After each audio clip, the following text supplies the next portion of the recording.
కూటమి ప్రభుత్వం గెలిచిందండి. వాస్తవానికి కూటమి ప్రభుత్వమే గెలిచింది. కానీ గెలిచిన నాటి నుంచి నేటి వరకు ఆ గెలుపులో ఆనందం, ఆ గెలుపులో కిక్కు వాళ్ళకి లేదేమో, లేకుండా చేస్తుందేమో వైసీపీ అనిపిస్తుంది నాకు. ఎందుకంటానంటే అసలు కూటమి గెలిచిందన్న మాటే కానీ ఆ గెలుపు గెలిపే కాదంటుంది వైసీపీ. అంతేకాదు ఈవీఎంల మీద గెలిచింది ఈ ప్రభుత్వం అని నాటి నుంచి నేటి వరకు ఆ మాట అంటానే ఉన్నారు రిపీటెడ్గా.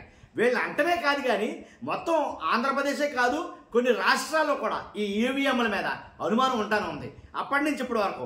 ఆఖరికి సుప్రీంకోర్టు కూడా ఈసీని చివాట్లు పెట్టిన సంఘటన మనం చూసాం. కానీ ఇప్పుడు కొత్తగా ఏంటంటే కనుక ఎక్కడో లోపల ఏదో చిన్న మొక్క వేశారు కానీ వాస్తవానికి అయితే కనుక ఆంధ్రప్రదేశ్లో దొంగ ఓట్లు కలకలం అయితే కనుక ఒక రకంగా జరుగుతుంది. అసలు ఆ గెలిచిన ప్రభుత్వం ఎలా గెలిచింది, ఏ ఓట్లతో గెలిచింది అనేది ఇప్పుడు లేనిపోయిన అనుమానాలకి తావిస్తుంది. కాబట్టి దొంగ ఓట్లు కలకలం ఏంటి, ఆంధ్రప్రదేశ్లో దొంగ ఓట్లు ఉన్నాయా అని అంటే కనుక దాని గురించి కొంచెం వివరణ ఇవ్వాలనుకుంటున్నాను. ఇప్పుడు ఎందుకు వచ్చిందా ఈ న్యూస్, ఇప్పుడు ఎందుకు చెప్పాలనుకున్నాం, ఈ వార్త ఇప్పుడు ఎందుకు వచ్చింది అని అంటే కనుక ఖచ్చితంగా నేను వివరాల్లోకి వెళ్ళే ముందు నాదో రిక్వెస్ట్ ఉందండి. ఖచ్చితంగా లైక్ చేయండి. రాష్ట్ర ప్రజలందరికీ తెలియాలా ఏంటంటే ఆంధ్రప్రదేశ్లో ఏం జరుగుతుంది అనేది, ఏం జరిగింది మొన్న ఎలక్షన్లు అనేది. కానీ ఖచ్చితంగా మీరు లైక్ చేస్తేనే ఎదుటి వాళ్ళకి షేర్ అవుతుంది. లైక్ చేయండి. లైక్ చేయడం వల్ల నాకు కూడా మోటివేషన్గా ఉంటుంది. లైక్ చేయడం మీ బాధ్యత అని చెప్తాను. అంతేకాదు కొత్తగా మన ఛానల్ చూస్తే పక్కాగా సబ్స్క్రైబ్ చేయండి. మీ అమూల్యమైన అభిప్రాయాన్ని కామెంట్ రూపంలో తెలియజేయండి. ఈ ప్రభుత్వం ఎలా గెలిచింది, ఇప్పుడు ఈ దొంగ ఓట్లు అనేవి ఆంధ్రప్రదేశ్లో ఉన్నాయా లేవా, ఈ దొంగ ఓట్ల గురించి పూర్తిగా వీడియో ఎండ వరకు అయితే చూడండి, మీకు ఒక అవగాహన వస్తుంది. ఏది ఆధారం లేకుండా నేను అసలు మాట్లాడినా నాకు ఇష్టం ఉండదు. ఇంకోటి ఏంటంటే ఇప్పుడు ఎందుకు ఈ వార్త చెప్పాల్సి వచ్చింది నేనంటే రీసెంట్గా అదే ఒక వార్త అయితే కనుక హల్చల్ చేస్తుంది. శ్రీకాకుళంలో 40,000 బోగస్ ఓట్లు. శ్రీకాకుళం టీడీపీ ఎమ్మెల్యే గొండు శంకర్ సంచలన వ్యాఖ్యలు చేశాడు. శ్రీకాకుళంలో 40,000 బోగస్ ఓట్లు ఉన్నాయని శ్రీకాకుళం టీడీపీ ఎమ్మెల్యే గొండు శంకర్ అనే ఆయన సంచలన వ్యాఖ్యలు చేశాడు. ఉత్తరాంధ్రలోని శ్రీకాకుళం నియోజకవర్గంలో 40,000 బోగస్ ఓట్లు ఉన్నాయని టీడీపీ ఎమ్మెల్యే గొండు శంకర్ గారే సంచలన వ్యాఖ్యలు చేశారు. ఆయన గురువారం సాయంత్రం బూత్ కమిటీ సభ్యులు, పార్టీ కమిటీ నాయకులతో టెలికాన్ఫరెన్స్ మాట్లాడటం జరిగింది. అయితే ఆ టెలికాన్ఫరెన్స్లో నియోజకవర్గంలో 2.72 లక్షల ఓట్లు ఉన్నప్పటికీ వాటిలో దాదాపు 30,000 నుంచి 40,000 వరకు బోగస్ ఓట్లు ఉంటాయని, వాటిని త్వరలోనే తొలగిస్తారని చెప్పడంతో కాక అవన్నీ పట్టించుకోకుండా బూత్ పరిధిలోని 60-70% ఓటర్లను కలవాలన్నారు. ఎమ్మెల్యే వ్యాఖ్యలపై ఆడియో క్లిప్ ఏదైతే ఉందో ప్రస్తుతం ఆ ఆడియో క్లిప్ సోషల్ మీడియాలో వైరల్ అయింది. కాబట్టి తొలి అడుగులో ఎవరూ చురుగ్గా పాల్గొనలేదని, ఇప్పటి వరకు 35,000 కుటుంబాలు మాత్రమే కలిశామని, మొత్తం 90,000 కుటుంబాలు కలవాల్సి ఉండగా ఇంకా కలవలేదని ఈ వ్యాఖ్యలన్నీ ఆ ఎమ్మెల్యే టీడీపీ ఎమ్మెల్యే చేయడం జరిగింది. ఇందులో సంచలనం ఏంటంటే కనుక మీరేం కంగారు పడొద్దు, మీరేం భయపడొద్దు. ఆల్రెడీ ఆ నియోజకవర్గంలో ఏదైతే శ్రీకాకుళం నియోజకవర్గంలో 2 లక్షల 30,000 నుంచి 40,000 వరకు దొంగోట్లు ఉంటాయి. మీరు కంగారు పడొద్దు, అవి మాకు తెలుసు, అవి వాటిని తొలగిస్తాం, మీరు ఇప్పుడు వాటి గురించి ఏమి హైరాణ పడొద్దు అని చెప్పడంతో కమిదన్నారేమో. ఇదేంటిది అసలు ఎమ్మెల్యే గారు ఏంటి ఏం మాట్లాడుతున్నారు, ఆల్రెడీ ఉన్నాయని ఎమ్మెల్యే గారికి ఎలా తెలుసు, ఆ నియోజకవర్గంలో దొంగోట్లు ఉన్నాయని ఎమ్మెల్యే గారికి ఎలా తెలుసు అంటే ఆ నియోజకవర్గం అనే రాష్ట్రం మొత్తంలో ఉన్న అన్ని నియోజకవర్గంలో కూడా అలాగే దొంగోట్లు ఉన్నాయా ఏంటి అని రకరకాల అనుమానాలు అయితే వస్తాయి రావా. కాబట్టి నాకు వచ్చిన అనుమానమే మీకు వచ్చిందో లేదో, ఈ వార్త మీకు తెలుసో లేదని చెప్పడానికి అయితే ప్రిపేర్ అయ్యా. అందుగురించి లైక్ చేయమన్నాను మిమ్మల్ని.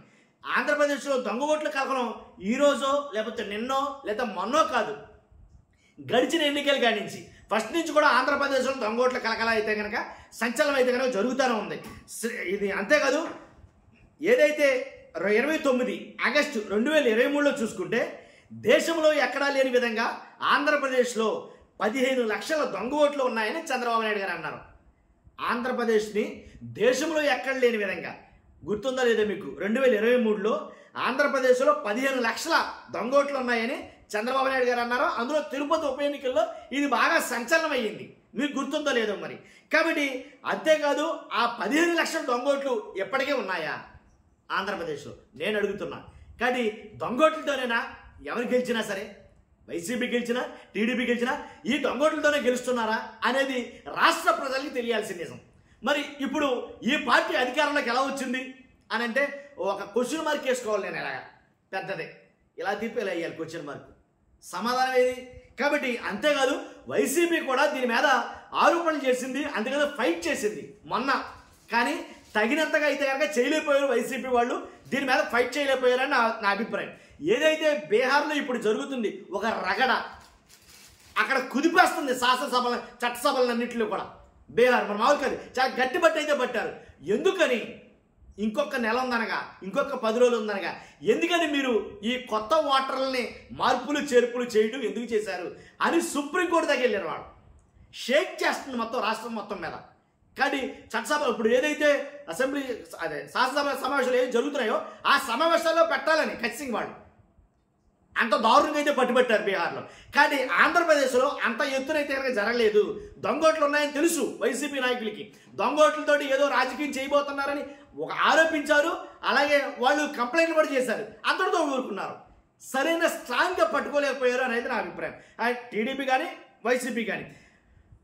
వైసీపీ వాళ్ళు 14 డిసెంబర్ 2023 వైసీపీ వాళ్ళు కంప్లైంట్ చేశారు. ఏమని?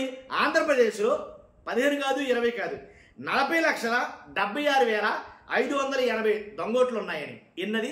40,76,580 దొంగోట్లు ఉన్నాయి ఆంధ్రప్రదేశ్లో అని అన్నారు.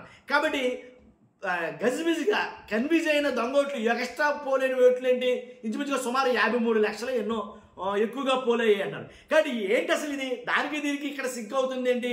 అసలు దొంగోట్లతోనే గెలిచారా అని లేనిపోయిన అనుమానాలు మాకు ఉన్నాయని వైసీపీ నాయకులు అంటారు. కాబట్టి వాళ్ళ అనుమానాలకి నివృత్తి అనేది అయితే లేదు నన్ను అడిగితే కనుక. కాబట్టి ఓటర్ జాబితాలో చేర్పించేశారు ఆల్రెడీ. కాబట్టి నన్ను అడిగితే వైసీపీ వాళ్ళకి లాస్ట్ టైం అయితే కనుక పోల్ మేనేజ్మెంట్ రాలేదేమో అని నా అభిప్రాయం. పోల్ మేనేజ్మెంట్లో భాగంగానే బూత్ లెవెల్లో కానీ ఓటర్ల వెరిఫికేషన్ రీవెరిఫికేషన్ ఏదైతే ఉందో అవి కానీ చెక్ చేసుకోవడం రాక ఏంటి అసలు ఓటర్లు, ఒరిజినల్ ఓటర్లు ఎవరో, దొంగ ఓటర్లు ఎవరో తెలుసుకోలేకపోయారు. నియోజకవర్గంలో అంటే ఫర్ ఎగ్జాంపుల్ ఒక నియోజకవర్గంలో ఒక ఓటు ఉంటే కనుక అదే వ్యక్తికి మరలా వేరే నియోజకవర్గంలో ఇంకో ఓటు రాయించారు. అలాగే ఒకే వ్యక్తికి 2 ఓట్లు చొప్పున రాయించారు. కాబట్టి 2 ఓట్లు ఉన్నాయి. కానీ ఇవన్నీ దొంగోట్లే. ఆ దొంగోట్ల వల్లనే చాలా రిస్క్ అయితే జరిగింది అని అయితే కనుక మాట్లాడుకుంటారు. ఇప్పుడు మాట్లాడుకుంటే సుఖమే ఉందిలేవయ్యా అని అంటారంటారా? చూద్దాం అసలు ఏం జరిగింది అనేది. కాబట్టి దొంగోట్లు అసలు ఎలా చేస్తారు అని అంటే కనుక అక్షరాన్ని ఏదైతే ఫర్ ఎగ్జాంపుల్ సు అని ఉందో, సునీల్ అని ఉందో, ఫస్ట్ ఆ అక్షరాన్ని మార్చి ఓటు అయితే కనుక పుట్టించేస్తారు. కాబట్టి దొంగోట్లు చేర్పిస్తున్నారు.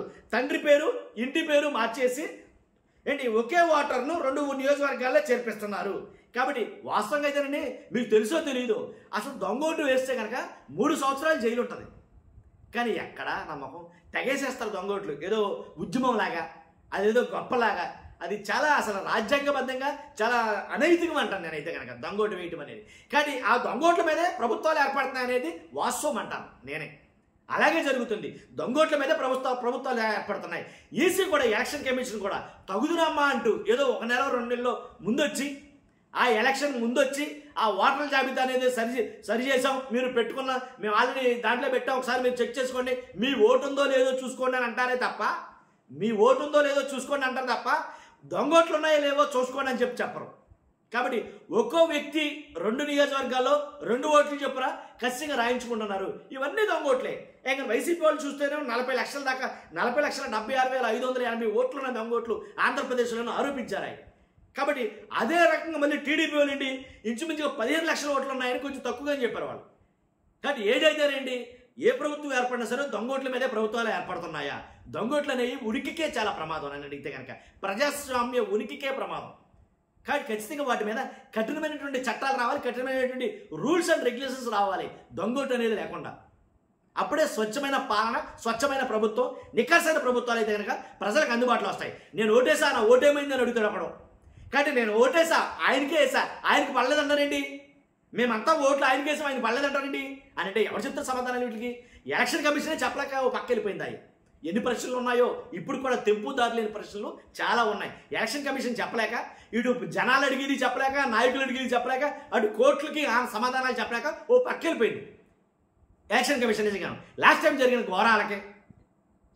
కాబట్టి ఇలాంటి ఘోరాల నేరాలు చాలా జరిగాయి ఎలక్షన్ కమిషన్లో కూడా. కానీ ఎలక్షన్ కమిషన్ కూడా స్వయం ప్రతిపత్తి సంస్థ అని అంటారే కానీ ఆ ఎలక్షన్ కమిషన్ కూడా ఆడించే నాయకులు ఉన్నారని నాకు రీసెంట్గా తెలుస్తుంది. ఇప్పుడు అనుభవం అవుతుంది. స్వయం ప్రతిపత్తి సంస్థలు కూడా ఒక పార్టీ ఒక అధినాయకుడి చేతుల్లో ఉంటాయా అని లేకపోతే ఎందుకు జరుగుతాయి ఇన్ని ఘోరాలు, ఎందుకు జరుగుతాయి ఇన్ని నేరాలు? అసలు ఎక్కడన్నా చూసామా? ఎన్నికలు అనేది ప్రారంభమైన తర్వాత దేశ చరిత్రలో లేదా రాష్ట్ర చరిత్రలో ఎన్నికలు ప్రారంభమైన నాటి నుంచి 1947 ఇప్పటి వరకు కూడా ఎప్పుడైనా సరే ఇలాంటి అంటే ఎప్పుడు జరగని విడ్డూరాలు మొన్న జరిగిన 2024 ఎన్నికల్లో జరిగాయి. అంతకుముందు ఎప్పుడైనా జరిగాయా? జరగలా. చూడాలి మరి. కాబట్టి ఖచ్చితంగా దొంగ ఓట్లు అయితే కనుక ఆంధ్రప్రదేశ్లో ఎబ్బడమొబ్బడమో ఉన్నాయని దీన్ని బట్టి తెలుస్తుంది. సాక్షాత్తు టీడీపీ ఎమ్మెల్యే అయిన ఆయనే అలా చెప్పడంతో రాష్ట్రం మొత్తం చాలామంది తెలియదు అనుకోండి, కంగు తింటున్నాయి. చూస్తున్నాం మీరు అందరూ. ఫస్ట్ అయితే లైక్ చేయండి, అందరికీ తెలియాలి కదా, కాబట్టి లైక్ చేయండి మీ బాధ్యత. అంతే కదా, నాకు కూడా మోటివేషన్ కూడా ఉంది. అంతేకాదు పక్కగా మన ఛానల్ సబ్స్క్రైబ్ చేసుకోండి. ఎందుకు చెప్తానంటే జెన్యూన్ ఉన్న వాస్తవాలు మాత్రం మేము ముందుకు తీసుకురావడం ప్రయత్నం చేస్తాం, పార్టీలకు అతీతంగా. అంతేకాదు కొత్తగా మన ఛానల్ చూస్తే కనుక పక్కగా సబ్స్క్రైబ్ చేయండి.